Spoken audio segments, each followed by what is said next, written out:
Dear students, I am Suryakala Kumari, lecturer in botany, Sri Venkateshwara College of Arts and Science, affiliated to Sri Adikavi Nannaya University, Rajahmundry. Today, we discussing topic is the third year botany. Third year botany, fifth semester syllabus, fifth A paper. Means cell biology, genetics and plant breeding. In that second unit, the second unit is the genetic material. In that DNA is a genetic material that is having the number of experiments. Majorly 3 experiments are given here. DNA structure. DNA structure is the Watson-Crick model type DNA structure, and replication. Replication is the semi-conservative type of replication. And types of RNA. Types of RNA, there are 3 types of RNAs: mRNA, tRNA, rRNA. Their structure and function. These are the topics of the second unit, genetic material, 5th A paper. Now let's go to class. Second unit అయినటువంటి genetic material నుంచి జన్యు పదార్థము అంటాం. ఆ జన్యు పదార్థము అనేటటువంటి యూనిట్లో నుంచి మనం టాపిక్స్ డిస్కస్ చేయబోతున్నాం. DNA is a genetic material, అంటే డిఎన్ఏ అనేటటువంటిది ఒక జన్యు పదార్థము అని చెప్పేటటువంటి ఎక్స్ప్లెనేషన్ ఇస్తున్నాను. Here we discussing topic is the Griffith transformation principle. Where is the DNA is present? DNA is present in the inside of the cell. Nucleus is present. Inside of the nucleus, chromatin material, chromosome material is present. Each chromosome is made with the DNA, single DNA. The DNA composition, nucleotides, polypeptide chain. We are calling that simply polypeptide chain. That is a genetic material. The polypeptide chain is the genetic material. How to prove them? Some of scientists are given the evidences. In that, Griffith transformation principle is the one of them. The genetic recombination in which naked DNA from one cell can enter and integrated in another cell is known as genetic transformation. Here transformation, what is the transformation? అన్నప్పుడు ఒక సెల్లో ఉన్నటువంటి DNA material అనేటువంటిది we can observe in the bacteria. Naked DNA that is transferred into the another cell, one cell to another cell. That is we are known as genetic transformation. అంటే ఒక కణంలో ఉన్నటువంటి DNA material, naked DNA ఇంకో కణంలోనికి transfer అవ్వడం, అంటే రవాణా చెందడం, దాన్నే మనం జెనెటిక్ ట్రాన్స్ఫర్మేషన్ అంటున్నాము. అంటే జన్యు పదార్థం రవాణా అని చెప్పేసి చెప్పొచ్చు. In 1928, Frederick Griffith conducted a series of experiments with Streptococcus pneumoniae that causing the pneumonia. A bacteria responsible for pneumonia is witnessed a miraculous transformation in the bacteria. Here, Griffith taken that experiment Streptococcus pneumonia. This is the one bacteria. It causes the pneumonia diseases. The respiratory tract సంబంధించినటువంటి pneumonia అనేటటువంటి వ్యాధిని కలగజేసేటటువంటి streptococcus pneumonia అనేటటువంటి bacteria సహాయంతో ఆయన ఎక్స్పెరిమెంట్స్ని చేయడం జరిగిందనమాట. అంటే number of experiments చేశారు. అంటే అదే మనకి డిఎన్ఏ మెటీరియల్ అనేటటువంటిది జెనెటిక్ మెటీరియల్ ట్రాన్స్ఫర్మేషన్ ప్రిన్సిపల్ని ఇవ్వడానికి కారణం. అంటే దీని నుంచే మనకి తెలిసిందనమాట. During the course of his experiment he found that a living organism could change in physical form.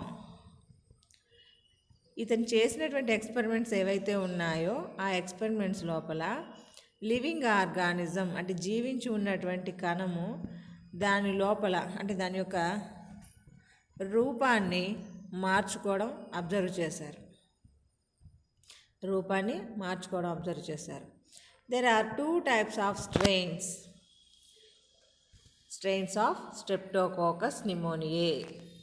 Streptococcus pneumonia లోపల మనకి 2 రకాల స్ట్రెయిన్స్ని గుర్తించడం జరిగింది. In that virulent and avirulent. Virulent strain is the with smooth surface. అంటే మనకి ఈ virulent streptococcus న్యూమోనియాకి సంబంధించినటువంటి బ్యాక్టీరియా కల్చర్ మీడియాలో గ్రో అప్ చేసామనుకోండి, పెంచామనుకోండి, that can give to the smooth surface ఉన్నటువంటి కాలనీస్ ఇస్తుందన్నమాట. And avirulent this is the resistant power containing with rough surface. అంటే దానికి మనకి కల్చర్ మీడియా లోపల దీన్ని కల్టివేట్ చేసినప్పుడు that can give to the rough colonies. Here virulent means toxic substance containing type, or means resistant power containing. This is because the S strain or virulent strain bacteria have a mucus coat, while R or avirulent strain bacteria not have it. Why do Streptococcus pneumonia virulent bacteria give to the smooth surface? That is the reason is that containing the mucus coat. In mucus coat polysaccharides are present that can give to the smooth surface. But in or avirulent or rough surface given in bacteria not have the mucus coat. అంటే ఇక్కడ మనకి virulent bacteria లేదా yes strain అంటున్నాం కదా, అందులో ఉండేటటువంటి బ్యాక్టీరియాకి mucus layer అనేటటువంటిది ఉంటుందన్నమాట. బ్యాక్టీరియా పైన మ్యూకస్ కోట్ అనేది ఉండడం వల్ల ఈజీగా బైండ్ అయిపోతుంది. అదే రెసిస్టెంట్ పవర్ ఉన్నటువంటి అదే ఎవిరులెంట్ లేదా ఆర్ బ్యాక్టీరియా స్ట్రెయిన్స్ లోపల ఈ మ్యూకస్ లేయర్ అనేది ఉండదు. ఈయన ఎక్స్పెరిమెంట్కి ఈ స్ట్రెయిన్స్ని ప్రిపేర్ చేసుకున్నారు. అంటే స్ట్రెప్టోకోకస్ న్యూమోనియాకి సంబంధించినటువంటి ఈ స్ట్రెయిన్స్ని విరులెంట్ ఎవిరులెంట్ అనేటటువంటి 2 రకాల స్ట్రెయిన్స్ని ప్రిపేర్ చేసుకుని దాన్ని మైస్ అంటే ఒక ఎలకలోనికి ప్రవేశపెట్టడం జరిగిందనమాట. అంటే తన ఎక్స్పెరిమెంట్కి ఈ స్ట్రెయిన్స్తో పాటు ఒక ఆర్గానిజంని తీసుకున్నారు. ఆ ఆర్గానిజం యానిమలే మనకి మైస్ అన్నమాట. ఇక్కడ అంటే ఈ స్ట్రెయిన్స్ని మైస్లోకి ఇంజెక్ట్ చేసి వాట్ హ్యాపెనింగ్ దే అనేటటువంటి విషయాన్ని అబ్జర్వ్ చేసి ఎక్స్ప్లెనేషన్ ఇవ్వడం జరిగిందనమాట. Mice infected with the S strain die from pneumonia, but mice infected with the R strain do not develop pneumonia. అంటే మైస్కి ఈయన 4 రకాల వెరైటీస్ అంటే 4 ఎక్స్పెరిమెంట్స్ చేయడం జరిగింది. ఫస్ట్ ఎక్స్పెరిమెంట్లో ఏం చేశారంటే ఎస్ స్ట్రెయిన్ని విడిగా ఇచ్చారు, అలాగే ఆర్ స్ట్రెయిన్ కూడా విడిగా ఇవ్వడం జరిగిందనమాట. దేనికి అది సెపరేట్గా ఇచ్చారు. ఎస్ స్ట్రెయిన్ని విడిగా ఇవ్వడం జరిగింది మైస్కి, అలాగే ఆర్ స్ట్రెయిన్ వేరే మైస్కి ఆర్ స్ట్రెయిన్ని ఇవ్వడం జరిగింది. ఎస్ స్ట్రెయిన్ ఇచ్చినటువంటి మైస్ అయితే that is infected pneumonia and that is undergo death conditions. అంటే విరులెంట్ కాబట్టి ఎస్ స్ట్రెయిన్ అనేటటువంటిది ఆ స్ట్రెయిన్ అనే బ్యాక్టీరియా అంటే స్ట్రెప్టోకోకస్ న్యూమోనియా బ్యాక్టీరియాని ఇంజెక్ట్ చేయడం వల్ల that is undergo the pneumonia అనేటటువంటి వ్యాధి కలిగింది. అదే ఆర్ స్ట్రెయిన్ ఇచ్చినటువంటి దానికైతే ఎలాంటి న్యూమోనియా అనేటటువంటి వ్యాధి కలగలేదు. న్యూమోనియా వచ్చింది కాబట్టి ఎస్ స్ట్రెయిన్ ఉన్నటువంటి bacteria containing mice is undergo the death conditions but are not undergo the death conditions because they do not cause the pneumonia. So, S strain injected into the mice die, leaving S strain cells recovered from the body of the dead mice. R strain injected into the mice live. Living R strain cells are recovered from the body of the mice. అంటే మనం S strain inject చేసినటువంటి mice that is undergo the death condition. What is the reason that cause the pneumonia? In that mice, living S strain cells are recovered from the dead body of the mice. At the same time, R strain injected mice also live in condition. Here also recover the R strain cells from the body of the mice. Next experiment, Griffith was able to kill bacteria by heating them. He observed that heat killed S strain bacteria injected into the mice did not kill them. ఇప్పుడు ఏం చేశారంటే ఇప్పుడు recover చేశారు కదా, అంటే dead కండిషన్లో ఉన్నటువంటి మైస్లో నుంచి లివింగ్ ఎస్ స్ట్రెయిన్ సెల్స్ని రికవర్ చేశారు. వాటిని ఏం చేశారంటే ఆ సెల్స్ని that is by heated them, అంటే వాటిని వేడి చేశారు. వేడి చేయడం వల్ల ఆ ఎస్ స్ట్రెయిన్ అంటే వేడి చేసినటువంటి ఎస్ స్ట్రెయిన్ని మళ్ళీ మైస్లోకి ఇంజెక్ట్ చేయడం జరిగిందనమాట. But now mice is living in condition, that is not undergo the death conditions. What happening there అని చెప్పేసి దాన్ని అబ్జర్వ్ చేశారనమాట. నెక్స్ట్ ఇంకొక ఎక్స్పెరిమెంట్ చేశారు. When he injected a mixer of heat killed S strain and R bacteria అంటే R strain bacteria, the mice died. అంటే మళ్ళీ అంటే బతికింది కదా ఎలాగా అని చెప్పేసి ఇతను ఏం చేశారంటే మళ్ళీ హీట్ కిల్డ్ ఎస్ స్ట్రెయిన్ని అలాగే ఆర్ స్ట్రెయిన్ని రెండింటిని కలిపి that can injected inside of the mice. Heat killed S strain and R strain, heat killed S strain and R strain both are injected inside of the mice, but mice is undergo death conditions, died. What happening here? Heated S strain is injected in the mice, but the mice is not died, but here mixing of the heat killed S strain and R strain injected inside of the mice, that is undergo died conditions. Moreover, he observed living S strain bacteria from the dead mice. అంటే ఇక్కడ చచ్చిపోయినటువంటి ఎలక నుంచి చూసినప్పుడు అంటే మామూలుగా heat చేసినటువంటి yes స్ట్రెయిన్ని వేడి చేసి ఇంజెక్ట్ చేస్తే ఎలక చనిపోలేదు. కాకపోతే ఈ వేడి చేసినటువంటి ఎస్ స్ట్రెయిన్ని ఆర్ స్ట్రెయిన్తో కలిపి ఎక్కించినప్పుడు ఇంజెక్ట్ చేసినప్పుడు మాత్రం ఎలక చనిపోయింది. ఆ చనిపోయిన ఎలక నుంచి కూడా కొన్ని సెల్స్ ఎక్స్ట్రాక్ట్ చేశాడు ఆయన. అవి ఏంటంటే లివింగ్ ఇన్ కండిషన్లో ఉన్నటువంటి ఎస్ స్ట్రెయిన్ బ్యాక్టీరియా అంట. అంటే అంటే ఈ లివింగ్ కండిషన్లో ఉన్నటువంటి ఎస్ స్ట్రెయిన్ బ్యాక్టీరియా అందులో దొరికిందంటే దానికి న్యూమోనియా వచ్చి అది చచ్చిపోయిందని అర్థం. How is possible? Heat killed bacteria అని మనం యాడ్ చేసాం కాబట్టి చావలేదు ఇందాక. మరి అలాంటప్పుడు ఆర్ స్ట్రెయిన్తో కలిపి ఇంజెక్ట్ చేసినప్పుడు ఎందుకు చచ్చిపోయింది అని చెప్పేసి ఈయనకి డౌట్ వచ్చిందనమాట గ్రిఫిత్కి. S strain heat killed injected into mice living in live. S and R strain cells not found in the body of the mice. అంటే వేడి చేసినటువంటి ఎస్ స్ట్రెయిన్ని ఇంజెక్ట్ చేసినప్పుడు ఎలక బ్రతికే ఉంది, కాకపోతే దాని యొక్క బాడీ లోపల ఎస్ ఆర్ స్ట్రెయిన్ సెల్స్ అనేవి దొరకలేదు. ఎందుకంటే అది లివింగ్ ఇన్ కండిషన్లో ఉంది, కానీ దానిలో ఎలాంటి బ్యాక్టీరియా అనేటటువంటిది లేదు. But S strain heat killed and R strain injected into mice is die. Living S strain cells are found in the dead body of the mice.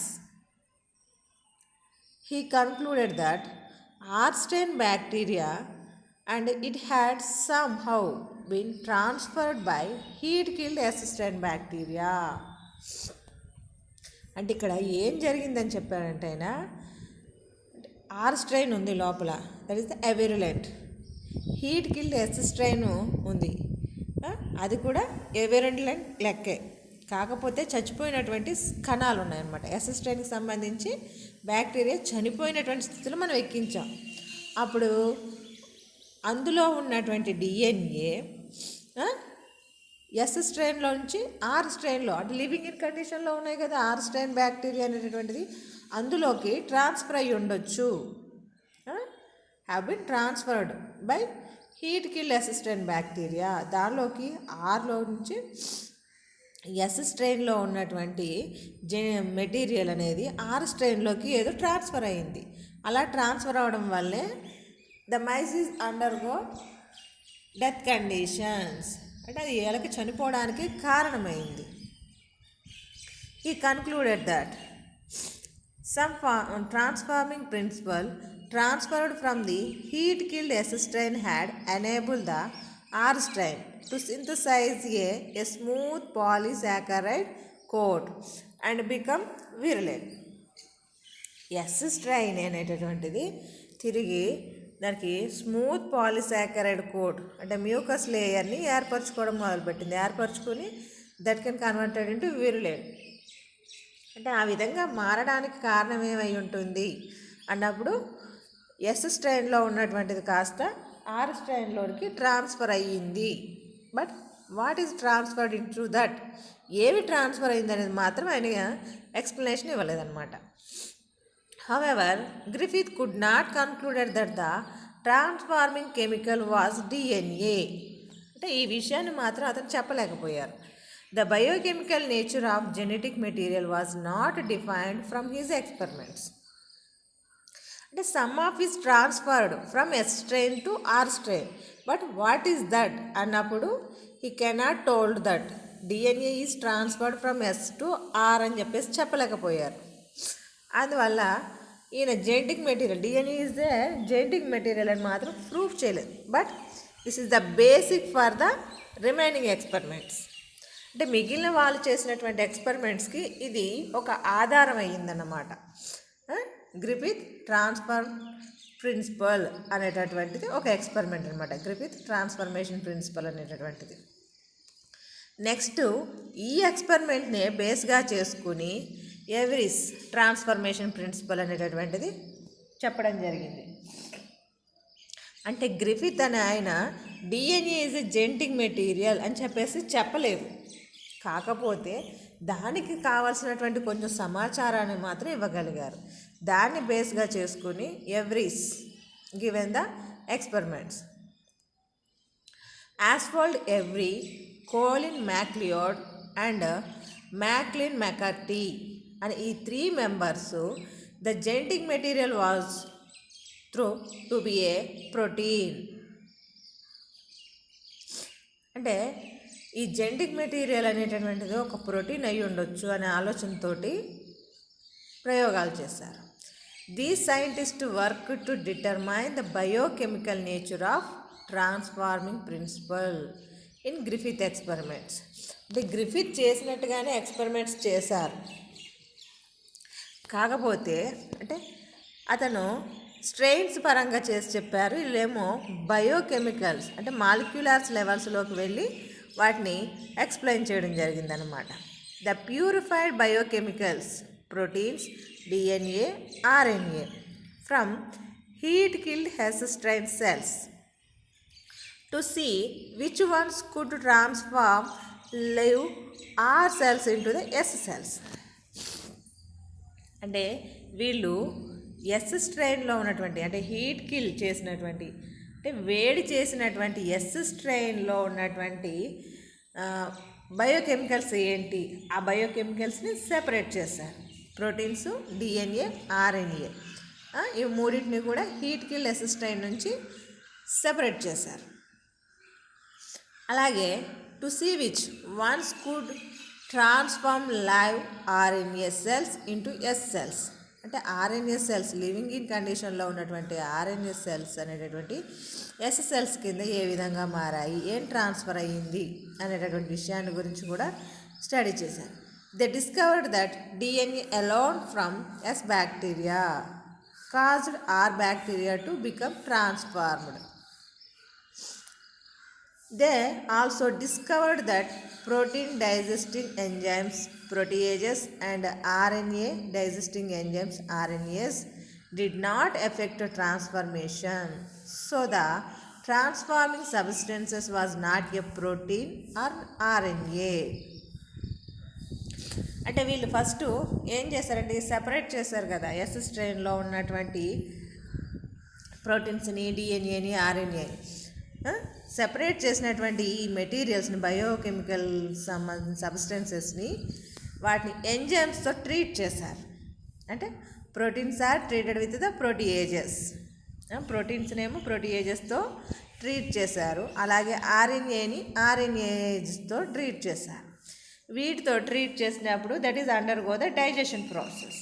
అంటే చిన్న చిన్న ముక్కలుగా అయిపోవడం జరిగిందనమాట.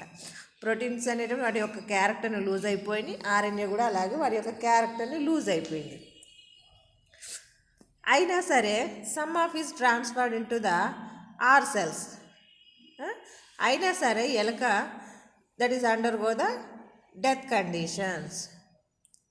వీటి రెండింటితో ఎక్స్పెరిమెంట్ చేసినప్పుడు అయినా సరే ఆర్ఎన్ఏ స్ట్రెయిన్ ఎక్కించినటువంటి, అంటే heat killed S strain and RNA strain both are injected, mice is died. అంటే దీన్ని బట్టి వాళ్ళకి అర్థం ఏమైందంటే ఆ ట్రాన్స్ఫార్మింగ్ సబ్స్టెన్స్ అనేటటువంటిది ప్రోటీన్ కాదు, ఆర్ఎన్ఏ కాదు, రెండు కాదు అని చెప్పేసి నిర్ధారణకు వచ్చారు. నెక్స్ట్ ఫైనల్గా digestion with DNA age did inhibit transformation, suggesting that the DNA caused the transformation. అలాగే మూడో బయోకెమికల్ ఉంది కదా డిఎన్ఏ.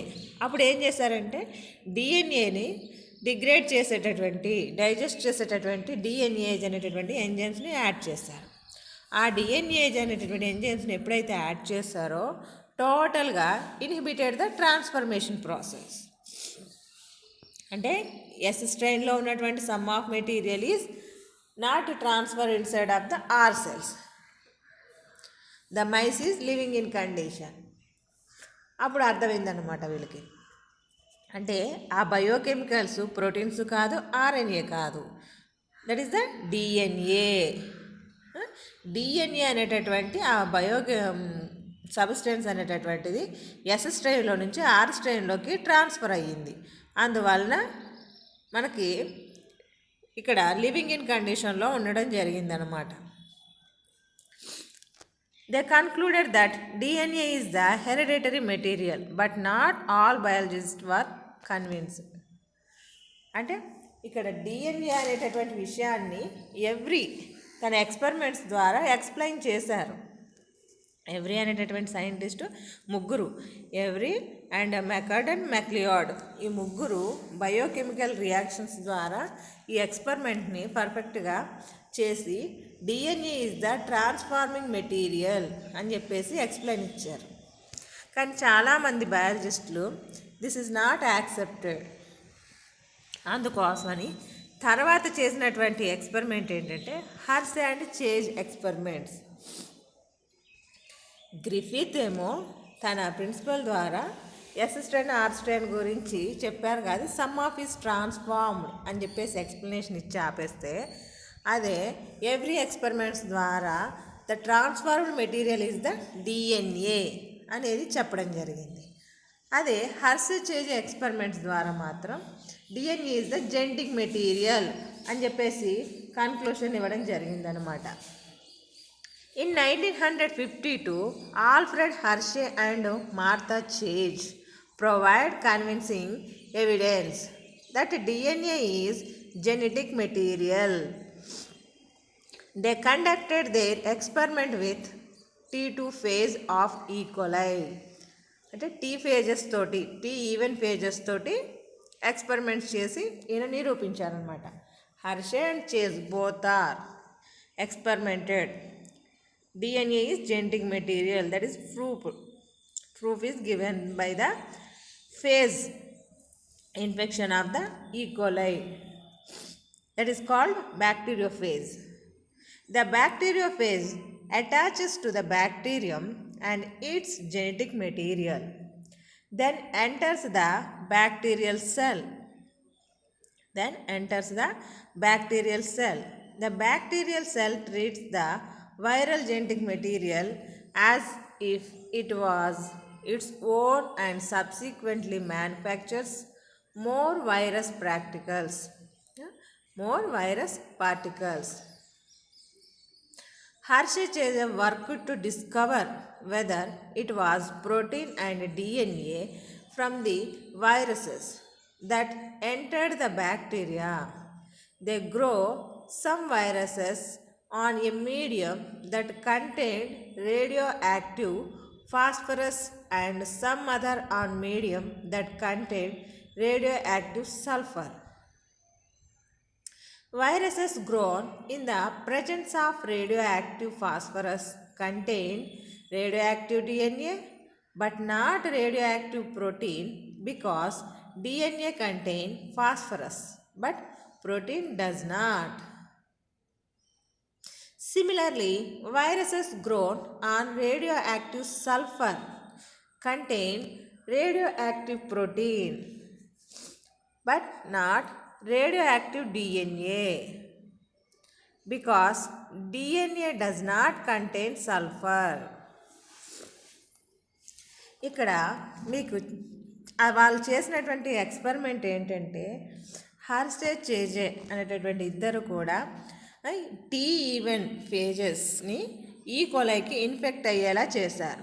ఇన్ఫెక్ట్ అయ్యేలా చేసి ఆ ఇన్ఫెక్ట్ అయ్యేటప్పుడు కల్టివేషన్ చేస్తాం కదా, కల్చర్ చేసేటటువంటి మీడియా ఉంటుంది కదా, దానిలో వాళ్ళు రేడియో యాక్టివిటీ లేబులింగ్ కలిగి ఉన్నటువంటి ఫాస్ఫరస్ని, సల్ఫర్ని యాడ్ చేయడం జరిగిందనమాట.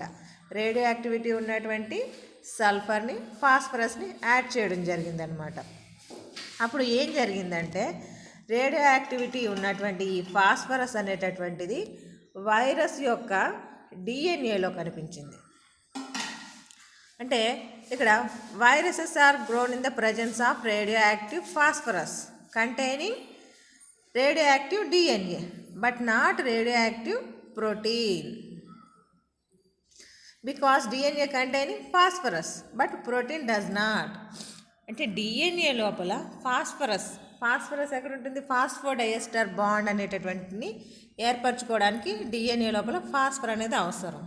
అందువల్ల మనకి బ్యాక్టీరియాలో ఉన్నటువంటి డిఎన్ఏ అనేటటువంటిది, అలాగే పార్టికల్లో వైరస్ పార్టికల్స్లో ఉన్నటువంటి డిఎన్ఏ లోపల మనకి ఈ ఫాస్ఫరస్ అనేటటువంటిది కనిపిస్తుంది. కాకపోతే సల్ఫర్ అనేటటువంటిది ఉండదన్నమాట. ఎందుకంటే సల్ఫర్ అనేటటువంటి డిఎన్ఏ స్ట్రక్చర్లో భాగం కాదు. అందువల్ల డిఎన్ఏలో ఫాస్ఫర్, రేడియో యాక్టివిటీ లేబులింగ్ కలిగినటువంటి ఫాస్ఫర్ అనేది కనిపించింది. అందువల్ల DNA is the transforming genetic material అని చెప్పడం జరిగిందనమాట. అంటే బ్యాక్టీరియో ఫేజ్లో ఉన్నటువంటి డిఎన్ఏ అది ట్రాన్స్ఫర్ అయ్యి, అంటే కొత్తగా ఏర్పడేటటువంటి డిఎన్ఏ పార్టికల్స్ ఉంటాయి కదా, ఆ డిఎన్ఏ పార్టికల్స్ లోపల ఈ ఫాస్ఫర్, రేడియో యాక్టివిటీ లేబులింగ్ చేయబడినటువంటి ఫాస్ఫర్ అనేటటువంటిది సింథసిస్ జరిగినప్పుడు దానిలో వన్ ఆఫ్ ద పార్ట్ కింద యాడ్ అయ్యింది. ఎందుకంటే in DNA structure phosphor is the most essential element. DNA నిర్మాణంలో ఫాస్ఫర్ అనేటటువంటిది ముఖ్యమైనటువంటి మూలకంగా చెప్పుకుంటాము. అందువల్ల వైరస్ యొక్క డిఎన్ఏ పార్టికల్స్ లోపల మనకి రేడియో యాక్టివిటీ ఉన్నటువంటి ఫాస్ఫరస్ అనేటటువంటిది కనిపించింది. అలాగే వైరసెస్ పెరుగుతూ ఉన్నప్పుడు వాటి యొక్క ప్రోటీన్ కోట్లో మాత్రమే, అంటే డిఎన్ఏ లోపల మనకి సల్ఫర్ ఉండదు, అంటే ఓన్లీ ఫాస్ఫరస్ మాత్రమే ఉంటుంది. కాకపోతే ఏదైతే ప్రోటీన్ కోట్ అనేటటువంటి బయట ఉండిపోయింది కదా, జనరల్గా ఉండాల్సినటువంటి ప్రోటీన్ కోట్, సల్ఫర్ని యాడ్ చేసినప్పుడు వైరసెస్ యొక్క ప్రోటీన్ కోడ్స్ అనేటటువంటివి వాటి యొక్క కన్స్ట్రక్షన్ లోపల సల్ఫర్ ఉండడం జరిగిందనమాట. అంటే డిఎన్ఏ లోపల సల్ఫర్ లేదు, వాటి యొక్క ప్రోటీన్ కోడ్లో ఉంది. కానీ ఇంజెక్ట్ చేసేటప్పుడు ఓన్లీ డిఎన్ఏ మాత్రమే ఎంటర్ అయింది కదా, ప్రోటీన్ కోడ్ మాత్రం ఎంటర్ అవ్వలేదు. కాబట్టి దాని గురించి వీళ్ళు ప్రూఫ్ ఇవ్వడం జరిగిందనమాట. Radioactive phages were allowed to attach to E. coli bacteria. Then as the infection proceeded, the virus coats were removed from the bacteria by agitating them in a blender. అంటే the virus particles were separated from the bacteria by spinning them in a centrifuge. Bacteria which were infected with viruses that had radioactive DNA were radioactive, indicating that DNA was the material that passed from the viruses to bacteria. ఈ వైరసెస్ని radioactive phages were allowed to attach to ఈ coli bacteria. మనకి ఈ virus పార్టికల్స్ని centrifugation process ద్వారా centrifugation చేసి spinning process చేసి, అంటే ఆ సెంట్రిఫికేషన్ ప్రాసెస్ చేయడం ద్వారా డిఎన్ఏని సెపరేట్ చేశారు. ప్రోటీన్ కోడ్స్ని డిఎన్ఏని సెపరేట్ చేశారు. సెపరేట్ చేసినప్పుడు ఆ డిఎన్ఏ లోపల రేడియోయాక్టివ్ కాంపోనెంట్ అయినటువంటి ఫాస్ఫరస్ అనేటటువంటిది కనిపించినప్పుడు that is the DNA was the genetic material that is passed from the virus to ఈ కొలై. వైరస్లో నుంచి ఈ కొలైలోనికి ట్రాన్స్ఫర్ అయి వచ్చింది అని చెప్పేసి ఎక్స్ప్లెయిన్ ఇవ్వడం జరిగిందనమాట. Bacteria that were infected with virus that had radioactive proteins were not radioactive. అంటే మనకి దాని యొక్క ప్రోటీన్ కోడ్కి సల్ఫర్ అనేటటువంటి దాన్ని యాడ్ చేశారు. అది ప్రోటీన్ కోడ్ బయటే ఉండిపోయింది కాబట్టి లోపల ఉన్నటువంటి ప్రోటీన్ కోడ్కి ఈ సల్ఫర్ అనేటటువంటిది లేదు. అందువల్ల రేడియో యాక్టివిటీ అనేటటువంటిది కనిపించలేదు. That indicates that proteins did not enter the bacteria from the viruses. DNA is therefore the genetic material that is passed from the virus to bacteria. ఎందుకంటే మనకి డిఎన్ఏకి ఫాస్ఫరస్ అనేటటువంటి radio active labelling ఉన్నటువంటిది దాన్ని add చేయడం ద్వారా, protein కోడ్కి సల్ఫర్ని add చేయడం ద్వారా ఈ ఎక్స్పెరిమెంట్ చేయడం జరిగింది.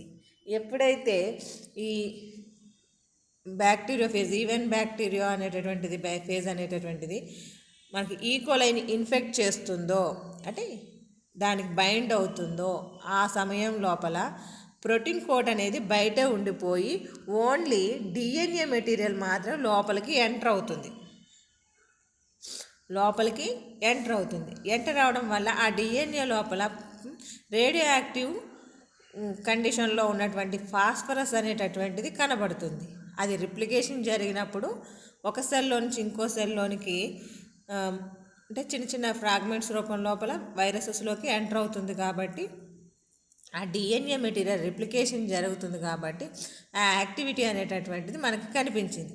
అదే సల్ఫర్ ఉన్నటువంటి ప్రోటీన్ కోడ్ బయట ఉండిపోయింది కాబట్టి మనకి లోపల ఉన్నటువంటి ప్రోటీన్స్ లోపల సల్ఫర్ అనేటటువంటిది కనిపించలేదన్నమాట. అందువల్ల ఏంటి, మనకి డిఎన్ఏ అంటే బ్యాక్టీరియా ఫేజ్లో నుంచి వచ్చినటువంటి డిఎన్ఏ ఈకోలై అయినటువంటి బ్యాక్టీరియా లోపలికి ట్రాన్స్ఫర్ అయినటువంటి material genetic material, that is the DNA.